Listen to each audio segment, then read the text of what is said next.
মাদ্রাসা সালাফিয়া তিলপির এই দিনী সভার সম্মানীয় সভাপতি, সঞ্চালক, মঞ্চে মঞ্চস্থ আপনাদের ইমাম সাহেব তথা আমাদের ছাত্র, বিশিষ্ট ব্যক্তিত্ববর্গ, সম্মুখস্থ উপবিষ্ট সমবয়স্ক বয়োজ্যেষ্ঠ ও বয়কনিষ্ঠ, পর্দার অন্তরালে সমবয়স্কা বয়োজ্যেষ্ঠা ও বয়কনিষ্ঠা, আবাল বৃদ্ধ বনিতা, জাতি ধর্ম বর্ণ নির্বিশেষে যারা আমাদের আলোচনা শোনার জন্য বসে আছেন, আমরা তাদের শ্রেণীগতভাবে যথাযথ অফুরন্ত আন্তরিক শ্রদ্ধা, অভিনন্দন ও সেনাশীষ জানাই।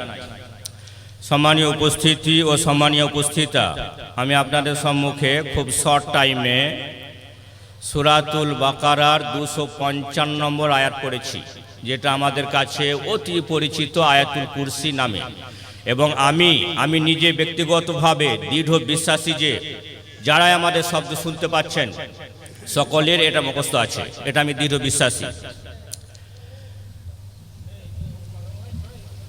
এই আয়াতুল কুরসিটা আমাকে ইহকাল এবং পরকালের নিরাপত্তার বেষ্টনে রাখে।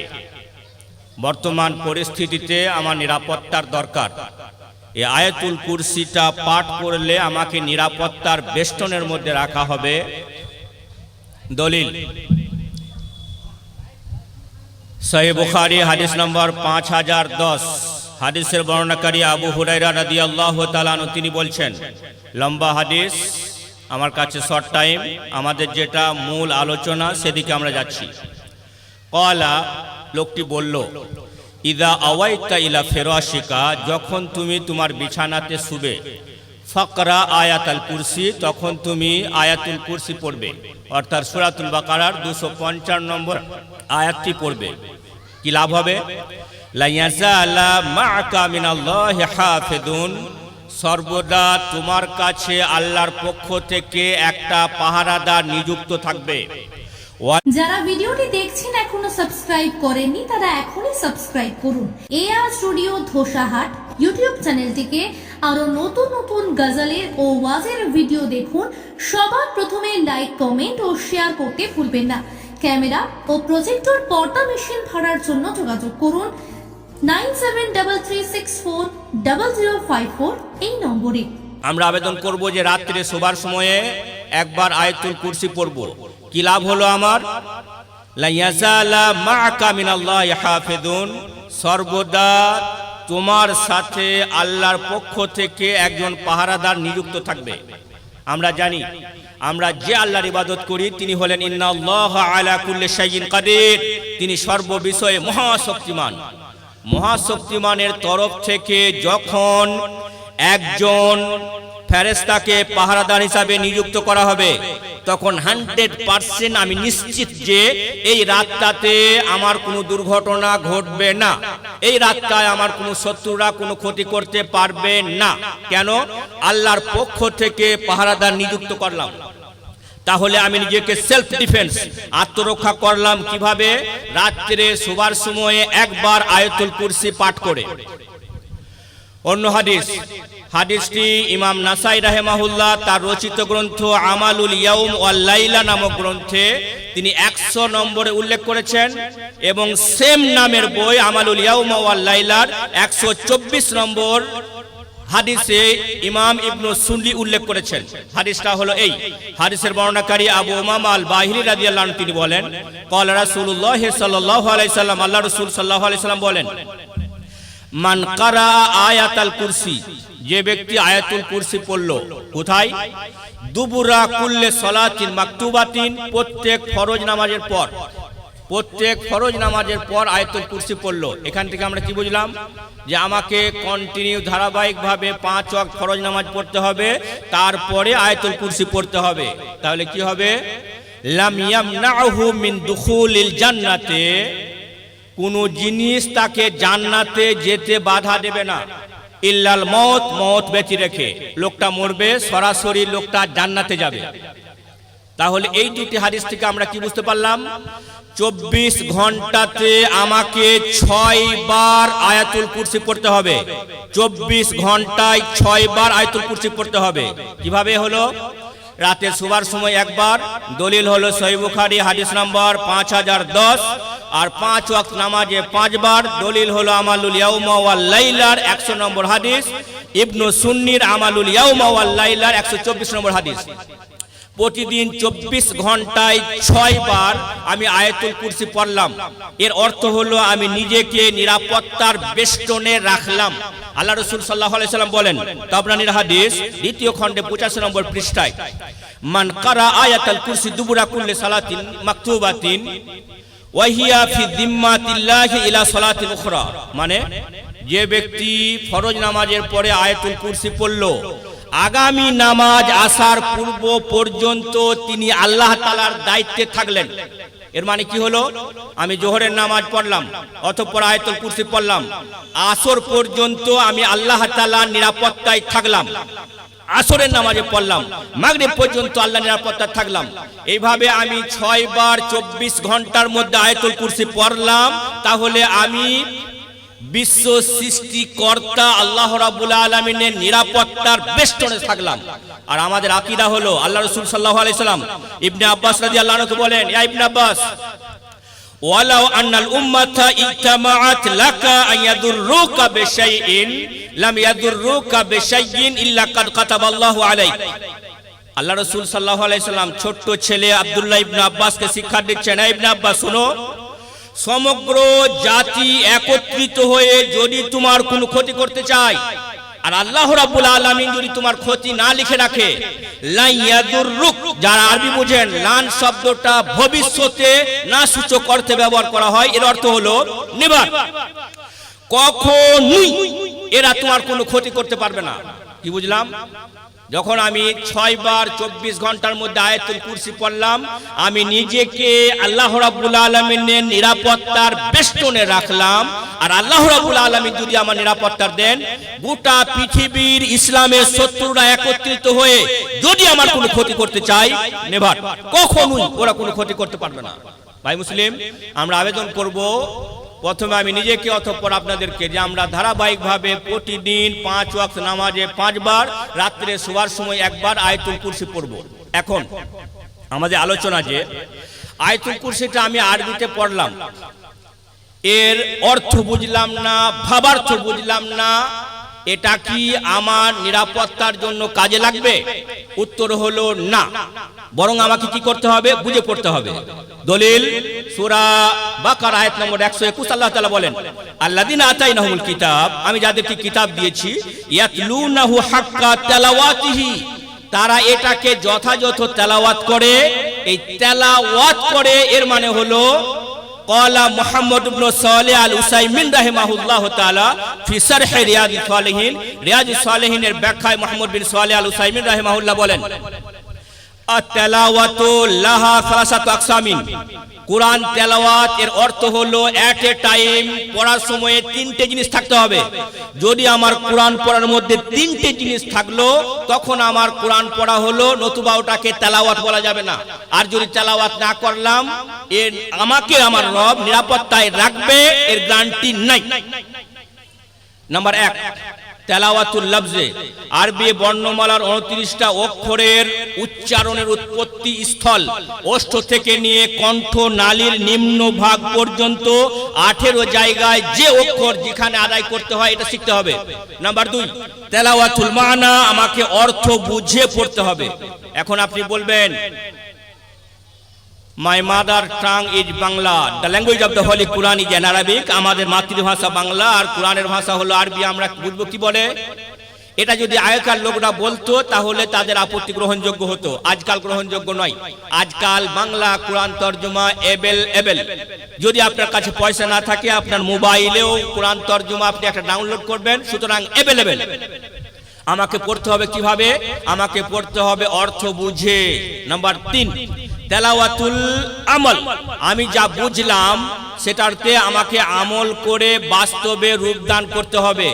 আমার কুরআনুল কারীম পড়াতে যদি এট এ টাইম তিনটে জিনিস থাকলো, সঠিক উচ্চারণ করে পড়লাম, অর্থ বুঝলাম, আমল করলাম, এখন আমি কোরআন তেলাওয়াত করলাম, অর্থাৎ আমি 5 ওয়াক্ত সালাতের পরে রাতে শুবার সময়ে আয়াতুল কুরসি পড়লাম, এখন আমার আয়াতুল কুরসি পড়লাম, এর অর্থ হলো আমি আমার প্রতিপালকের নিরাপত্তার বেষ্টনের মধ্যে থাকলাম, পৃথিবীর কোনো শক্তি একত্রিত হয়ে আমার কোনো ক্ষতি করতে পারবে না। এটা হলো আমাদের মুসলিমদের আকীদা। এই জন্য ভাই মুসলিম, আয়াতুল কুরসি কি এটা আমাকে বুঝতে হবে। আমাদের বেশিরভাগ লোকের মুখস্থ আছে আরবিতে। আমরা আপনাদের বিনম্র অনুরোধ করব যে আমরা এটাকে বাংলা ভাষাতে বোঝার চেষ্টা করব। একটাই তো আয়াত, আয়াতে আল্লাহ তাআলা কি বলেন? আল্লাহু লা ইলাহা ইল্লা হুয়া, আল্লাহ ব্যতীত রেখে কোনো সত্য উপাস্য নেই। এখানে কি বুঝলাম? এটা হলো তাওহীদুল উলুহিয়াতে আল্লাহ তাআলা উপাস্যে একত্ববাদ, এটা প্রমাণ করা হলো। এখানে কি বুঝতে পারা গেল? পাওয়ার অফ তাওহীদ। একটা লোক সর্বদা ইবাদত করবে আল্লাহ তাআলার, এর ব্যতীত রেখে আর কারো করবে না। এখন আমাদের সরকার আমাদের উপরে, আমাদের ছাত্রদের উপরে, বিশেষ করে স্কুলগুলোতে বঙ্কিমচন্দ্র চট্টোপাধ্যায় রচিত বন্দে মাতারাম পড়ার জন্য নির্দেশ প্রদান করেছেন। এর সম্পূর্ণ অংশটাতে আমাদের কোনো আপত্তি নেই, কেবলমাত্র একটা বাক্যে আমাদের ধর্মীয় ভাবাবেগে আঘাত করা হয়েছে। সেটা কি হলো? বন্দে মাতারাম। যদি এইটুকু না থাকে তাহলে আমাদের কোনো আপত্তি নেই, ধর্মীয় ভাবাবেগে এ করা হয়েছে, আঘাত করা হয়েছে। এটা আসলে একটা সংস্কৃত শব্দ, বা হতে পারে এটা একটা ফার্সি শব্দ। এর মানে কি হলো? বন্দে মানে ইবাদত করি, মা মানে মা, তেরাম মানে তোমার। হে মা, আমি তোমার পূজা করি, মানে আমি দেশের পূজা করি। এখন কথা হলো যে হঠাৎ করে তারা প্রশ্ন করবে যে আপনি কি দেশকে ভালোবাসেন না? দেশকে, কোন জিনিসকে ভালোবাসতে গেলে তার পূজা করতে হবে, এটা জরুরি নয়। আমরা আমাদের পিতামাতাকে ভালোবাসি, এর অর্থ হলো আমরা আমাদের পিতামাতা পূজা করি না। আমরা আমাদের রাসূল মুহাম্মদ সাল্লাল্লাহু আলাইহি সাল্লামকে ভালোবাসি, এতটা ভালোবাসি যে তার প্রত্যেকটা কর্ম আমরা মাইনিউটলি পুঙ্খানুপুঙ্খভাবে অনুসরণ করি। তাহলে ভালোবাসা মানে হলো পূজা করতে হবে এই নয়। এখনই আমাদের হানিফ ভাই বলছিলেন এদের স্বাধীন করার জন্য অসংখ্য মুসলিম কি দিয়েছেন? অসংখ্য মুসলিম আলেমগণ প্রাণ দিয়েছেন, তারা শহীদ হয়েছেন। ভাই মুসলিম, দেশকে ভালোবাসার অর্থ এই নয় যে দেশকে পুজো করা। দেশকে ভালোবাসার অর্থ হলো দেশের নিয়ম কানুন সব মানা এবং ধর্মীয় ভাবাবেগে যেন আঘাত না করা হয়, এটা খেয়াল রাখতে হবে। এই বাক্যটাতে আমাদের ধর্মীয় ভাবাবেগে আঘাত করা হয়েছে, এই জন্য আমাদের আপত্তি আছে বন্দে মাতারাম বলাটা। আমরা একদিন পেপারে দেখেছি যে সুপ্রিম কোর্ট থেকে এটা বাধ্যতামূলক করা হয়নি। এখন আমি কি বুঝালাম? যারা আয়াতুল কুরসি পড়বে, যারা বলবে আল্লাহু লা ইলাহা ইল্লা হুয়া, আল্লাহ ব্যতীত রেখে কোনো সত্য উপাস্য নেই, মুখের স্বীকারোক্তির নাম ইসলাম নয়। এট এ টাইম তিনটে জিনিস থাকতে হবে। ইকরার বিল লিসান, মুখের স্বীকারোক্তি, তাসদীক বিল জিনান, অন্তরে দৃঢ় বিশ্বাস স্থাপন, আমাল বিল আরকান, বাস্তবে রূপদান। আমি বললাম যে আল্লাহ ব্যতীত কোনো সত্য উপাস্য নেই, অতঃপর প্রয়োজন ক্ষেত্রে আমি শিরিক করে ফেললাম, মাজারে নিজের কোনো প্রয়োজনীয় জিনিস চাইতে গেলাম। যে আয়াতুল কুরসি পড়বে, যে আয়াতুল কুরসির ভাবার্থ বুঝবে, সে কোনো অবস্থায় শিরিক করবে না। আল্লাহ রাসূল সাল্লাল্লাহু আলাইহি সাল্লাম মুআদ বিন জাবালকে বলেছিলেন, একটা লোক এসে আল্লাহ রাসূলকে বলে, ইয়া রাসূলুল্লাহ, দুল্লানি আলা আমালিন ইযা আনা আমিলতুহু দাখালতুল জান্নাতা, আপনি আমাকে একটা আমলের কথা বলুন তো, যদি আমি করি তাহলে জান্নাতে যাব। তাহলে তিনি বলেন, লা তুশরিক বিল্লাহি ওয়া ইন কুতিলতা আও হুররিকতা, তুমি আল্লাহ তাআলার সাথে শিরিক করবে না, মানে শিরকে আকবার করবে না। যদি তোমাকে হত্যা করে দেওয়া হয়, যদি তোমাকে আগুনে জ্বালিয়ে দেওয়া হয়। কেন? শিরিক করলে কি হবে? আল্লাহ তাআলা সূরা জুমার আয়াত নম্বর 65 বলেন, ওয়ালাকাদ উহিয়া ইলাইকা ওয়া ইলাল্লাযিনা মিন ক্বাবলিক লাইন আশরাকতা লা ইয়াহবাতান্না আমালুক ওয়া লা তাকুনান্না মিনাল খাসিরিন। ওয়ালাকাদ উহিয়া ইলাইকা, হে নবী মুহাম্মদ সাল্লাল্লাহু আলাইহি সাল্লাম, আপনার কাছে প্রত্যাদেশ করা হয়েছে, ওয়া ইলাল্লাযিনা মিন ক্বাবলিক, এবং আপনার পূর্বেও প্রত্যাদেশ করা হয়েছিল, লাইন আশরাকতা, যদি তুমি শিরক করো। কাকে আল্লাহ রাব্বুল আলামিন বলছেন? আমাদের রাসূল মুহাম্মদ সাল্লাল্লাহু আলাইহি সাল্লামকে। যারা ভিডিওটি দেখছেন এখনো সাবস্ক্রাইব করেননি তারা এখনই সাবস্ক্রাইব করুন। এআর স্টুডিও ধোসাহাট ইউটিউব চ্যানেলটিকে আরো নতুন নতুন গজলের ও ওয়াজের ভিডিও দেখুন। সবার প্রথমে লাইক, কমেন্ট ও শেয়ার করতে ভুলবেন না। ক্যামেরা ও প্রজেক্টর পর্দা মেশিন ভাড়ার জন্য যোগাযোগ করুন 9733640054 এই নম্বরে। তার বৈশিষ্ট্য কি ছিল? গুফের আল্লাহু মা তাকাদ্দামা মিন যামবিহি ওয়া মা তাআখারা, যার পূর্বের এবং পরের সব পাপকে আগে থেকে ক্ষমা করে দেওয়া হয়েছিল। তাকে তার রব ধমকি দিয়ে বলছেন, লাইন আশরাকতা, যদি তুমি শিরিক করো, লা ইয়াহবাতান্না আমালুক, তোমার সব আমল পণ্ড হয়ে যাবে, বাতিল হয়ে যাবে। কি বুঝলাম? যারা আয়াতুল কুরসি পড়বে প্রতিদিন 6 বার করে আর বুঝে পড়বে, এ কোনোদিন শিরিক করবে না। এই জন্য আয়াতুল কুরসিতে 3টে তাওহীদ অর্থাৎ ইসলাম তাওহীদের বর্ণনা করা হয়েছে। এই জন্য এই আয়াতটা এত ফজিলত। মরে যাওয়ার পরে সরাসরি জান্নাত, আর দুনিয়াতে পড়লো এর অর্থ হলো সে প্রতিপালকের নিরাপত্তার বেষ্টনে অবস্থান করলো। সুতরাং পৃথিবীর কোনো শক্তি একত্রিত হয়ে তার কোনো ক্ষতি করতে পারবে না। এই জন্য ভাই মুসলিম, আমি অনুরোধ করব আপনাদের যারা আমাদের শব্দ শুনছেন, আমরা আয়াতুল কুরসির অর্থ বুঝবো। আরবিতে পড়লাম, ইট is not enough for us, এটা আমাদের জন্য যথেষ্ট নয়। আমরা দেখেছি যে, আপনারাও দেখেছেন, মাজারের দেওয়ালগুলোতে আয়াতুল কুরসি লেখা থাকে, অথচ আয়াতুল কুরসি মাজারের পরিপন্থী বিষয় আলোচনা করা হয়েছে। এর অর্থ কি দাঁড়ালো? মাজারে লেখা আছে আয়াতুল কুরসি, এর অর্থ হলো যে আয়াতুল কুরসির সামান্যতম অর্থ ওরা জানে না। যারা অর্থ জানে না ওদের সাথে ইসলামের কোনো রিলেশন নাই। এই জন্য ভাই মুসলিম, আমি যদি আমার রবের নিরাপত্তার বেষ্টনে থাকতে চাই, তাহলে আমার কি করতে হবে? আয়াতুল কুরসিটা প্রতিদিন 6 বার পড়তে হবে এবং বুঝে পড়তে হবে। বুঝে পড়তে হবে এর অর্থ হলো যে সে তাওহীদকে প্রমাণ করবে। আর যত নবী আল্লাহ তাআলা দুনিয়াতে পাঠিয়েছেন কি জন্য? তাওহীদ সাব্যস্ত করার জন্য। আল্লাহ তাআলা সূরা নাহল আয়াত নম্বর 36 তে বলেন, ওয়ালাকাদ বাআসনা ফি কুল্লি উম্মাতির রাসূলান আন ইবুদুল্লাহ ওয়া ইজতানিবুত তাগুত, আমি প্রত্যেক জাতির জন্য রাসূল পাঠিয়েছি যে তারা আমারই ইবাদত করবে, অর্থাৎ আমারই তাওহীদ প্রতিষ্ঠা করবে, ওয়া ইজতানিবুত তাগুত, এবং আল্লাহ ব্যতীত রেখে সব ধরনের উপাস্য থেকে দূরে থাকবে। এর মানে শিরক থেকে দূরে থাকবে। আর আয়াতুল কুরসিতে সেটাই শেখানো হয়েছে যে একজন ব্যক্তি তার জীবনে উপাস্যে প্রভুত্বের নাম এবং গুণাবলীতে আল্লাহ তাআলাকে এক বলে জানবে। আর যে আল্লাহ তাআলাকে এক বলে জানলো, এটা আমাদের আকীদা। লাহু মাকালিদুস সামাওয়াতি ওয়াল আরদে, সূরা আশ-শুরা আয়াত নম্বর 12 আল্লাহ তাআলা বলেন, লাহু মাকালিদুস সামাওয়াতি ওয়াল আরদে, ভূমণ্ডল এবং নবমণ্ডলের স্টিয়ারিং রয়েছে তার হাতে। কি বুঝলাম? আমরা বর্তমান সরকার এসেছে, এটা আমাদের আকীদা, আল্লাহ রাব্বুল আলামিন বানিয়েছেন বলে এসেছে। এটা হলো আমাদের আকীদা, লাহু মাকা। তবে কিন্তু আমাদের খেয়াল রাখতে হবে যে ভূমণ্ডল নবমণ্ডলের স্টিয়ারিং রয়েছে কার হাতে? তার হাতে। সুতরাং ভাই মুসলিম, আমরা সবাই আল্লাহ হয়ে যাই, আল্লাহ রাব্বুল আলামিন আমাদের নিরাপত্তা দেবেন। একটা হিসাব দেখি তো আমরা।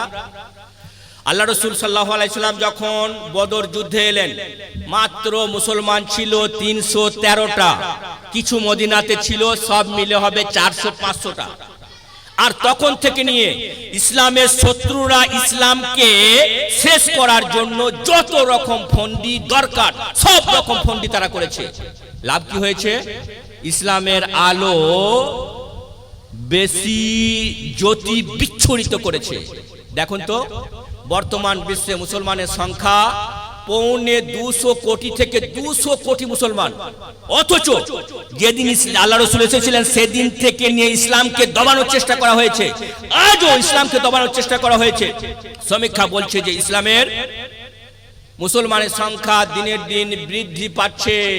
এটা বুঝে আসছেন আমাদের যে আল্লাহ রাব্বুল আলামিনের মনোনীত দিন ইসলাম। তিনি বলেন সূরা সাফ আয়াত নম্বর 8, ইউরিদুনা লিইউতফিউ নূরাল্লাহি বিআফওয়াহিহিম, ওরা চায় আল্লাহর জ্যোতিকে ফুঁক দিয়ে নিভিয়ে দিতে। ওয়াল্লাহু মুতিম্মু নূরিহি, আল্লাহ তাআলা তার নূর পূর্ণ করবেন। ওয়ালাউ কারিহাল কাফিরুন, যদিও কাফেররা পছন্দ করে। যত ইসলামকে নিয়ে সমালোচনা হবে, যত ইসলামকে নিয়ে ক্রিটিসিজম হবে, তত মুসলমানের সংখ্যা দিনের দিন বাড়বে। কারণ এ ধর্ম হলো সৃষ্টিকর্তা আল্লাহ রাব্বুল আলামিনের মনোনীত ধর্ম। এই জন্য ভাই মুসলিম, আমরা যারা ইসলামের উপর প্রতিষ্ঠিত আছি, আমরা আল্লাহর শুকরিয়া আদায় করি এবং ইসলামকে আরো দৃঢ়ভাবে মজবুত করি। সম্মানীয় উপস্থিতি, আমি আমার আলোচনায় শেষান্তে সকলের কাছে অনুরোধ করব যে আমরা প্রতিদিন 24 ঘন্টায় 6 বার আয়াতুল কুরসি পড়ি, যা সহি দলিল দ্বারা প্রমাণিত, এবং আয়াতুল কুরসি অর্থ বুঝে সেই অনুযায়ী আমল করলে কি হবে, আমার নিজের লাভ, লোকের লাভ দেখে দরকার নাই, নিজের লাভ, যে পড়বে তার লাভ। শত্রু থেকে বাঁচতে হবে নিজেকে প্রথমে। কিভাবে? যখন আমি আয়াতুল কুরসি পড়ব তখন আমি আমার প্রতিপালকের নিরাপত্তার বেষ্টনে থাকলাম। ভাই মুসলিম, আবার বোঝাতে চাইছি যে আরবিতে পড়লাম আয়াতুল কুরসিটা, it is not enough for us, এটা আমাদের জন্য যথেষ্ট নয়, বরং এটাকে আমাকে অর্থ বুঝে পড়তে হবে। আমরা রব্বুল আলামিনের নিকটে প্রার্থনা করি, হে রব্বুল আলামিন, তুমি আমাদের সকল কি আয়াতুল কুরসি প্রতিদিন 6 বার অর্থ বুঝে পড়ার তৌফিক প্রদান করো, আমিন। আমরা সব বলি আমিন। অনেক বড় আমল, মনে হয়েছে আমার কাছে ছোট, কিন্তু আসলে অনেক বড় আমল। আমরা রবের কাছে দোয়া করি, হে রব্বুল আলামিন, তুমি মাসা সালাফিয়াকে হেফাজত করো, আমিন। প্রভুদয়ময়, তুমি সমগ্র বিশ্ব মুসলিমকে হেফাজত করো, আমিন। প্রভুদয়ময়, তুমি বিশেষ করে ভারতীয় মুসলিমকে হেফাজত করো, আমিন। প্রভুদয়ময়, তুমি আমাদেরকে সঠিক ইসলাম বুঝে তার উপরে আমল করার তৌফিক দিও, আমিন। ওয়া আখিরু দাওয়ানা আলহামদুলিল্লাহি রাব্বিল আলামিন ওয়া সাল্লাল্লাহু আলা নবিয়িনা মুহাম্মদ ওয়া আলা আলিহি ওয়া আসহাবিহি আজমাইন। আসসালামু আলাইকুম ওয়া রাহমাতুল্লাহি ওয়া বারাকাতুহু। আপনি যদি একটা ভালো মনের মানুষ হন তাহলে ভিডিওতে একটি লাইক এন্ড চ্যানেলটিকে সাবস্ক্রাইব করুন। আর হ্যাঁ বন্ধুরা, আমি এটা বলি যে সাবস্ক্রাইব করতে কোনো টাকা লাগে না, তাই কিপটামো না করে একটা লাইক এবং একটা সাবস্ক্রাইব করে দাও।